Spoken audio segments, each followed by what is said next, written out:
Wonderful movie. Mammootty എന്ന അഭിനയത്തിലൂടെ ഈ തമ്പുരാനെ ഇന്ത്യൻ സിനിമയിൽ ലോക സിനിമയിൽ ഒരാൾക്കും ഒന്നും ചെയ്യാൻ കഴിയില്ല.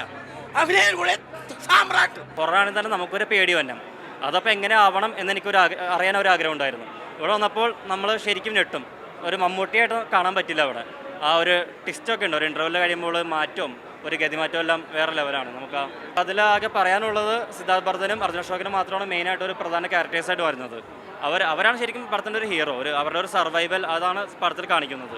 അർജുൻ അശോകൻ പ്രത്യേകിച്ച് ഒന്നും പറയില്ല. ഈവൻ സിദ്ധാർത്ഥ് ഭരതൻ പോലും ക്ലൈമാക്സിലെ സീൻസിൽ നമ്മൾ ഞെട്ടിക്കും. ആ പുള്ളിക്ക് അത്ര ഇമ്പോർട്ടൻസ് ഉണ്ട് റോള്. വളരെ മികച്ച അനുഭവമാണ്.